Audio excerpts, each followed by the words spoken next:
Bonjour à toutes et à tous. Dans cette vidéo, nous allons réaliser un TP concernant la mise en place d'une pièce en ne partant de rien. Donc, c'est-à-dire que dans les précédents travaux pratiques, nous partions d'un plan ou nous partions d'une pièce préexistante. Là, nous allons faire de la conception. Donc, pour ce faire dans SolidWorks, nous allons partir évidemment sur l'outil pièce, puisque nous allons réaliser une pièce. Alors, quelques mots sur cette pièce. Il s'agit d'un guide pour réaliser les travaux de peinture. Donc, c'est-à-dire, lorsque vous arrivez sur les coins entre un mur et un plafond ou entre deux murs de couleurs différentes, il est toujours difficile pour les novices de peindre correctement sans en mettre partout. Donc, nous allons réaliser une petite pièce de coin permettant d'un côté de servir de masque pour le mur à protéger ou pour le plafond à protéger, et de l'autre côté nous allons installer un guide pour le pinceau. Cette pièce va être imprimée à l'imprimante 3D en PETG. Alors pourquoi le PETG? Tout simplement parce que c'est un plastique qui résiste assez bien au solvant. Malheureusement, dans les peintures, certaines ne sont pas encore faites à partir de résine acrylique. Malgré tout, même si nous utilisons du PETG, je recommande bien entendu d'utiliser des peintures sans solvant, ou du moins utilisant comme solvant l'eau. D'une part, ça permet bien entendu d'éviter les pollutions de l'air, et ça va éviter aussi d'user prématurément notre pièce, parce que même si le PETG est un plastique plutôt résistant, il n'est malheureusement pas infaillible.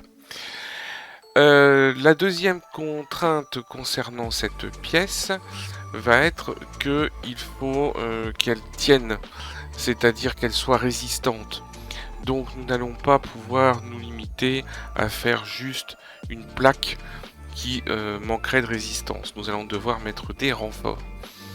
Troisième contrainte, donc toujours concernant cette pièce, nous allons essayer de la faire à double sens pour permettre de faire un coin complet.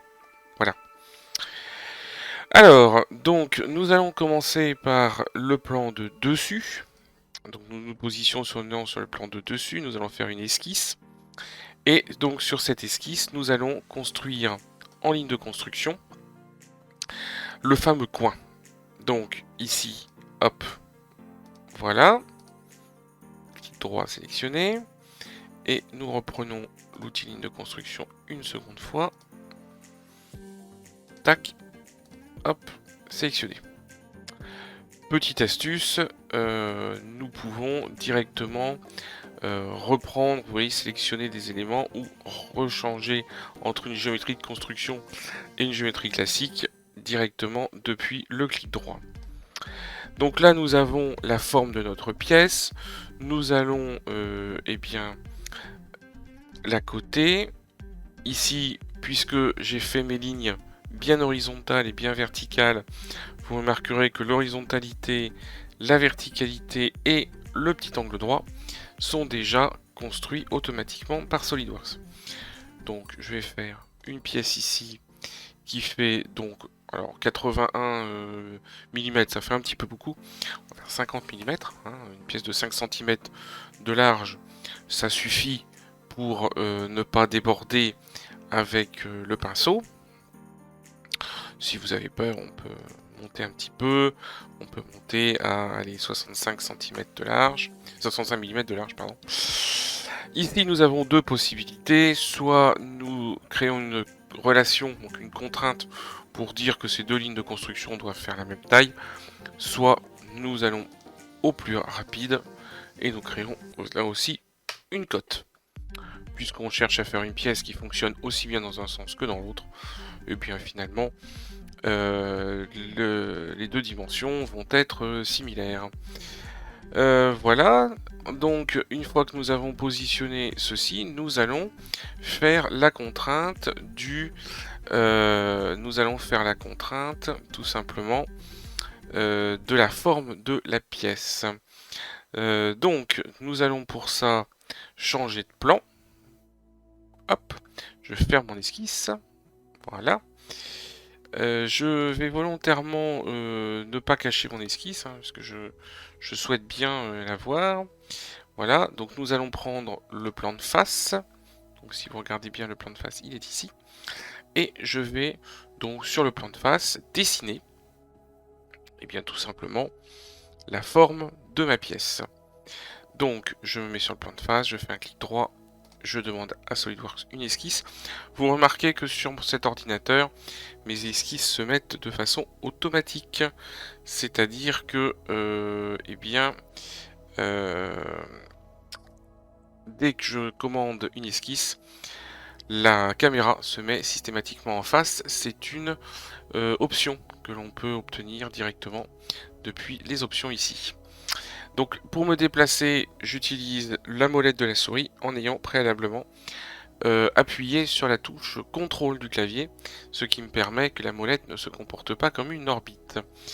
Donc ici nous allons faire une pièce avec un format un peu biseauté. Donc là cette fois-ci pas de trait de construction, il s'agit de vrais traits. Donc là évidemment nous cherchons à avoir une horizontalité.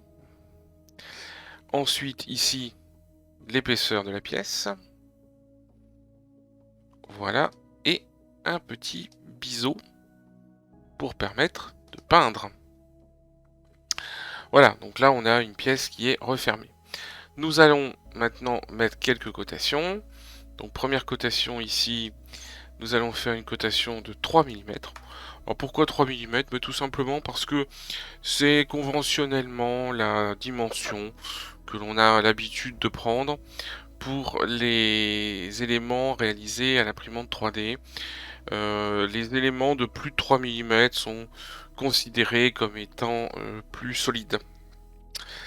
Au niveau de la hauteur totale de la pièce, eh bien, nous allons faire une hauteur de 4 cm. Ça permet à la fois d'utiliser des pinceaux un petit peu épais tout en continuant à protéger. Donc nous allons ici faire 4 cm, donc 40 mm. Voilà. Si je le souhaite, je pouvais aussi taper directement 4 cm. Et ici, nous allons augmenter un peu. Nous allons mettre 30 mm. Voilà. Et là, il y a 10 mm de dénivelé. Donc c'est sur cette partie que la pièce va être un tout petit peu plus fragile. Voilà. Donc, hop. Là, je regarde ce que ça donne. Oui, tout ça, c'est bien joli. Très bien. Donc, nous allons tirer, donc extruder cet élément en 3D. Donc pour ce faire, fonction, bossage base, extruder, voilà, classique. Et je vais extruder sur la totalité de la longueur. Alors là, j'ai normalement un guide, voilà.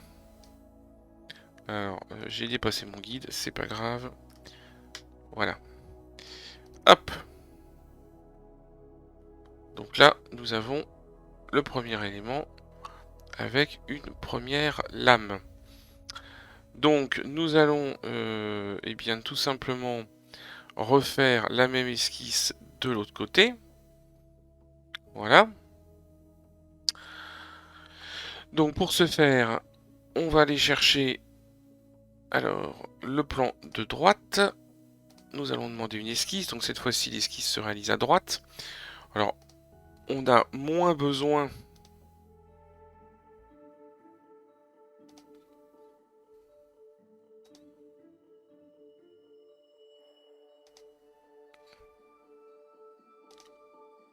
voilà.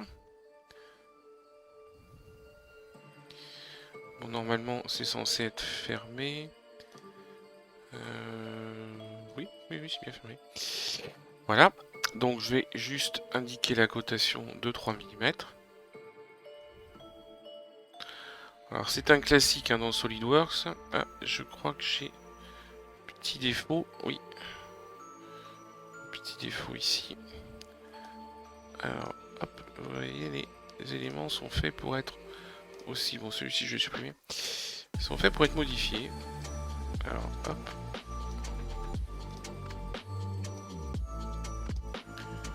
Bon, il ne veut pas... Ah, il a une relation fixe. Ouais, pardon. C'était pas ça que je voulais faire. Donc là, hop. Donc là, je ne suis plus en face. Donc quand on n'est plus en face, on fait des bêtises. Voilà. Donc...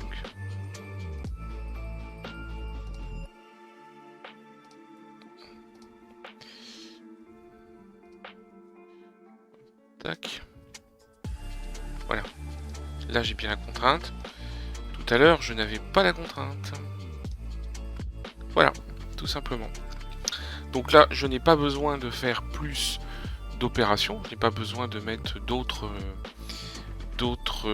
cotations, puisque tout simplement, SolidWorks s'est accroché aux éléments initiaux. Hop, voilà. Il s'est accroché aux éléments initiaux et il a fait exactement ce qu'on lui a demandé. Là ici, vous remarquerez que le coin, il est bien fait. Donc tout va bien. Voilà. Donc là, j'ai finalement la partie principale de mon objet. Il me reste maintenant, et bien tout simplement, à le durcir un peu. Donc pour le durcir un peu, nous allons repartir. Alors sur le plan de dessus, qui est pour nous le plan de dessous, nous allons lui demander une géométrie de référence. Voilà. La géométrie de référence, on va venir la positionner. Bon, il n'a pas envie. Voilà, ici, sur le dessus. Ok, ça crée un nouveau plan. Ce qu'il faut bien comprendre, c'est que dans SolidWorks, il est indispensable de travailler toujours sur des plans. C'est-à-dire que pour faire une esquisse, je dois travailler sur un plan. Alors, il existe d'autres techniques qu'on appelle les esquisses 3D qui permettent de travailler sans plan. Mais ce n'est pas l'objet de ce que nous venons faire aujourd'hui. Alors ici, pour protéger et donc pour durcir, nous avons plusieurs solutions. Soit nous faisons un rectangle ici pour créer une sorte d'équerre. Soit nous faisons ici un renfort. Il y a différentes possibilités. Bon, je pense que l'idéal va être en effet de faire les deux. Donc nous allons durcir ici, donc rectangle non pas par son centre mais par un bord. Là ici, nous allons hop, voilà, faire un petit rectangle. Voilà, donc ce petit rectangle, il n'y a pas besoin d'être bien grand. 2 cm sur 2, ça suffira largement.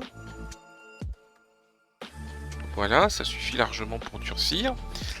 Et puis, donc là, je valide. Et puis, on va faire un autre renfort. Tant qu'à faire, autant se donner toutes les chances de notre côté pour que notre pièce soit efficace. Donc là, la renfort, je vais chercher le milieu. Je vais passer par ici. Voilà, et je vais repartir et chercher le milieu. Voilà. Donc là, tac. Je suis allé un peu loin.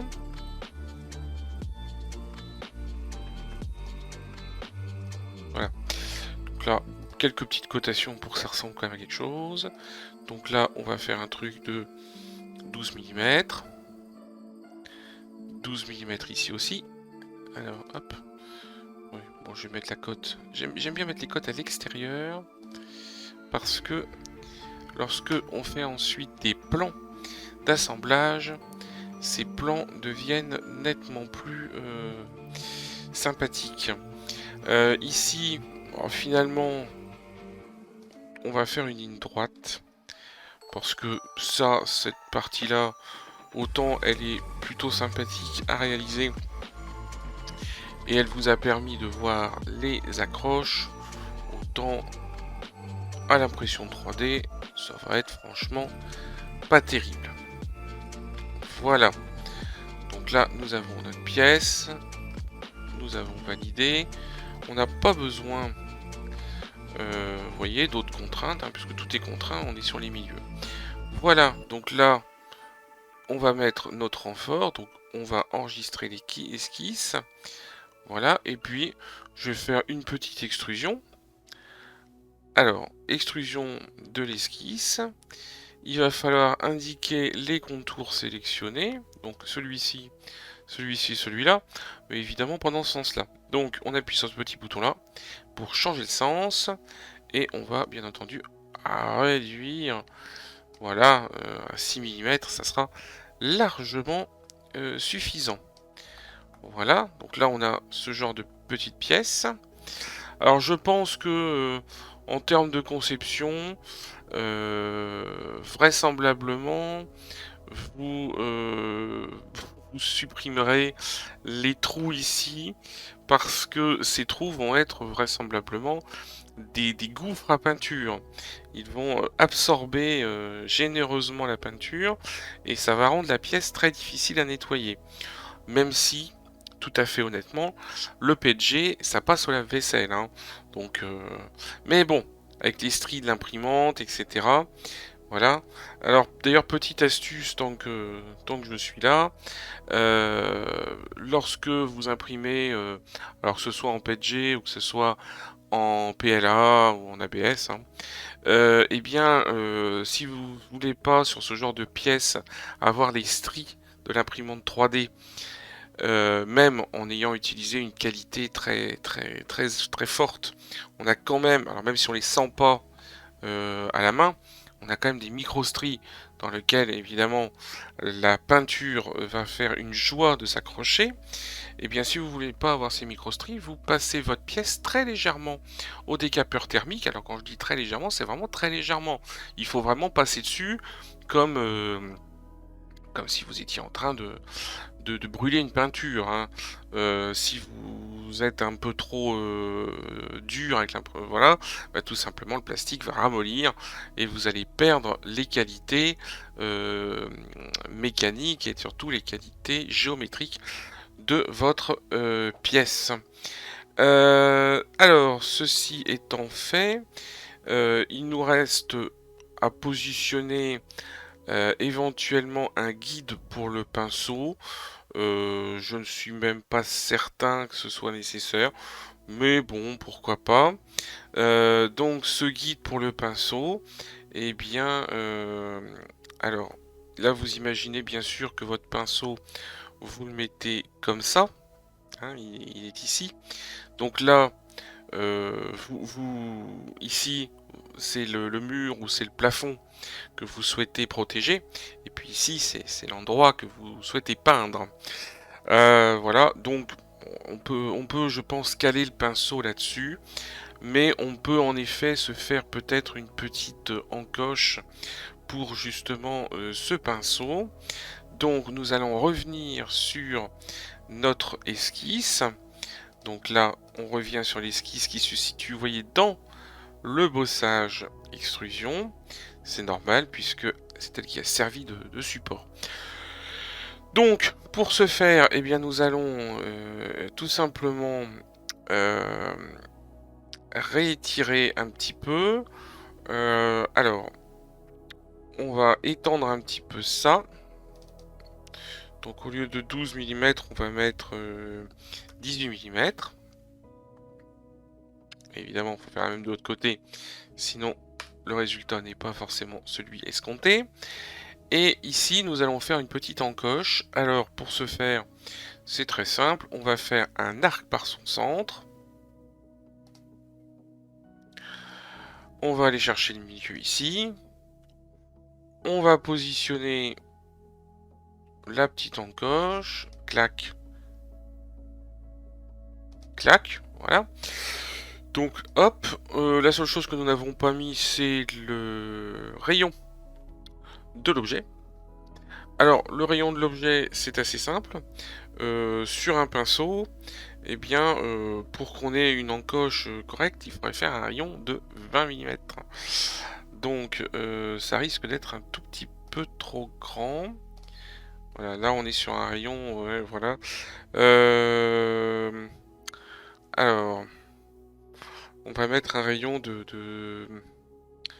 on va mettre un rayon de 15 mm, oui. Ça suffira pour la plupart des pinceaux pour que ça se positionne dedans. Donc je vais mettre un rayon de 15, je vais voir ce que ça donne. Voilà, oui, donc ça c'est pas terrible. Donc là, oui, j'ai bien été obligé de refermer. Donc pour ce faire, donc là je vais supprimer ça. Alors, je suis en cotation intelligente. Je vais supprimer ça. Hop, supprimer ça aussi. Ouais, voilà. Et supprimer ça. Voilà. Donc, on va rattraper ça avec ça. On va rattraper ça avec ça. Voilà.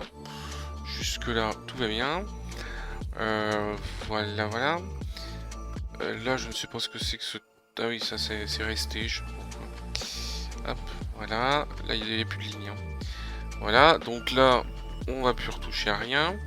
Et puis ici, on va tout simplement, eh bien, supprimer. Voilà. Hop. Voilà. Tac. Et on va voir ce que ça donne quand on ferme. Voilà. C'était exactement ce qu'on voulait. Donc tout va bien. Donc là, la pièce est maintenant terminée. Donc ici, vous avez bien votre support pour le pinceau. Voilà. Alors bien entendu, on est d'accord, le pinceau se positionne sur le côté. Hein. Voilà, donc on a notre renfort, on a nos deux lames, c'est parfait. Alors maintenant, donc première étape, nous allons enregistrer ça. Normalement, on aurait dû enregistrer. Voilà. Alors, je vais appeler ça un kit pinceau. Je ne sais pas exactement comment ça s'appelle en vrai, et même si ça existe d'ailleurs comme pièce. Donc là, je vais appeler ça donc kit pinceau. Je l'enregistre. On va vérifier qu'on n'a pas de problème pour l'impression 3D. Donc print 3D sur SolidWorks. Le plan de dessous. Alors le plan de dessous, c'est pas simple. Je pense qu'on va utiliser celui-ci comme plan de dessous. Voilà. Bon, évidemment, là, on ne voit pas de choses en rouge. Donc c'est mon signe. Alors pourquoi j'ai choisi ça comme plan de dessous?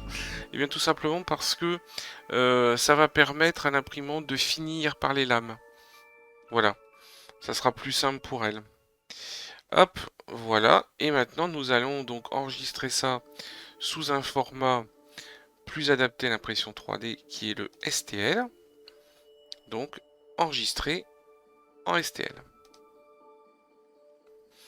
Donc là, il me dit oui, bien sûr. Est-ce que vous voulez enregistrer? Bien évidemment, tous les corps. Voilà. Donc avec SolidWorks, nous en avons maintenant terminé. Donc nous allons mettre en ligne la pièce sur Cult 3D. Donc première étape, nous allons faire une capture d'écran pour pouvoir montrer la pièce. Donc là, hop, voilà, parfait. Très bien, je vais enregistrer ça. Alors je vais mettre ça sur le bureau le temps de travailler. Voilà. Ça, j'en ai plus besoin. Nous allons maintenant aller sur Cult 3D. Donc, Cult 3D. Voilà. Donc, je ne suis pas connecté à Cult 3D. Je vais me connecter à Cult 3D et voilà. insérer ceci. Alors maintenant donc ajouter un modèle 3D. Donc sur Cult 3D, ici vous voyez dans objet 3D j'ai mon guide pinceau. Donc je prends le guide pinceau au format STL et je l'envoie. Je prends l'image au format JPEG et je l'envoie.